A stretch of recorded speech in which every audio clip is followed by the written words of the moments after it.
목사님 혹시 그런 이야기 들으셨어요? 어떤 글을 봤는데 지금 교회 한 100만 명 정도가 교회를 이탈했다, 그런 이야기가 있더라고요. 근데 그것도 통계를 보니까 2015년도 그렇게 이야기를 하더라고요. 그래서 지금 기준으로 또 알아보니까 많게는 200만 명 정도 이탈을 했다. 목사님 생각하실 때 원인이 뭐라고 생각하세요? 뭐 원인이 한 가지만 있는 것 같지는 않아요. 여러 가지 원인이 있겠지만 일단 외부적인 요인들은 둘째치고 교회 안에 내부적인 요인들이 좀 중요한 것 같아요. 특별히 코로나 이후에 어떤 예배의 소중함을 이제 인식하지 못하는 것도 있고, 이제 일하기 바쁜 3040 세대들이 교회를 많이 떠나고, 그러다 보니까 3040 세대의 자녀들, 다음 세대들이 교회를 떠나는 거죠.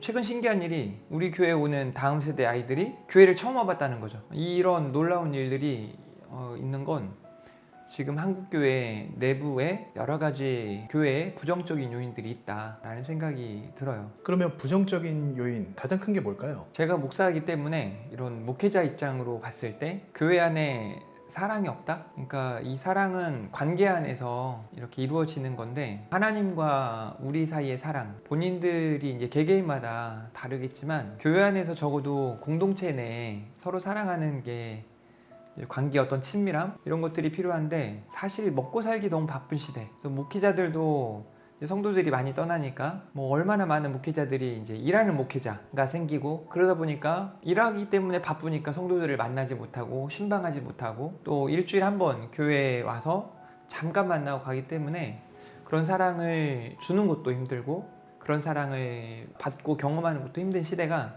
지금 시대인 것 같아요.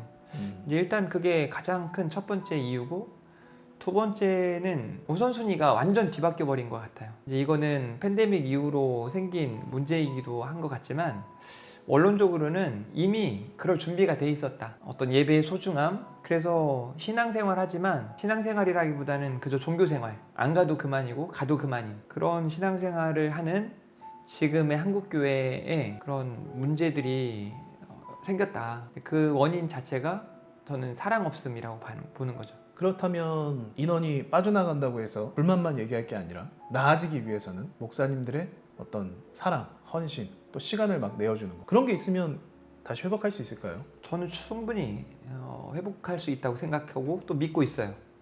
왜냐하면 우리 교회가 뭐 수적으로 늘어가는 것뿐만 아니라 다음 세대 아이들도 계속 성장하고 이렇게 성숙해가는 모습들도 보이고 있고, 목사가 해야 할 일들, 성도들이 해야 할 일들을 하고 사랑하고 또 기도하고 모이기에 힘쓰고, 기본적으로 교회가 해야 할 일들을 하기 시작할 때 느헤미야 시대에도 그랬던 것처럼 또 우리 초대교회도 그랬던 것처럼 여전히 부흥은 있다. 어떻게 보면 가장 힘든 시기를 지내고 있는 지금 이 시기에 다양한 방법들이 있잖아요. 그러니까 뭐 AI라고 해서 여러 가지 우리가 위기라고만 할 것이 아니라 그런 것들을 활용하고 또 이용해서 AI 시대의 전도 방법들을, 전도 전략들을 짜고 그런 기대하는 마음과 소망을 가지고 기도하기 시작하면, 또 열심을 내기 시작하면 반드시 교회는 부흥한다. 데려올 사람들이 많아진 거잖아요. 왜냐하면 나간 사람들이 많으니까. 소위 이제 가난한 성도들 너무 많다 보니까 데려올 수 있는 사람들이 많은 시기인 거죠. 그래서 저는 조금만 지금 믿는 사람들이 하나님을 향한 열심을 좀 내주셨으면 좋겠다 하는 생각이 있습니다. 떠난 성도들을 보면 목회자에 대한 상처도 있지만 성도들 간의 관계에서의 상처, 저는 그 상처들이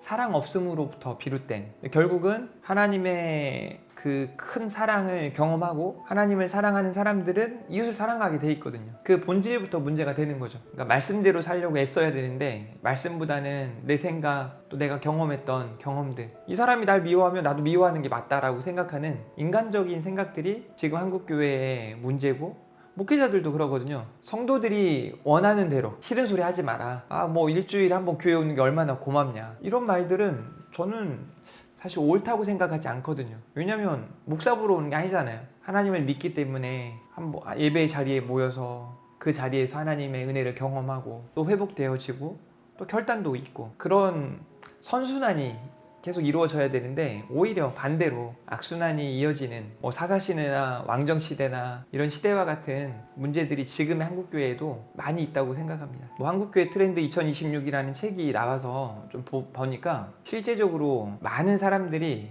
외로움을 느끼고 있다고 해요. 그래서 그런 외로움을 채워줄 수 있는 교회 안에서 여러 사람들이 모이는 모임도 중요하지만 소그룹이 조금 더 활성화된다든가, 그래도 누구 한 명에게는 마음을 내어놓을 수 있는 그런 존재가 교회 안에 많으면 많을수록 좋은 거죠.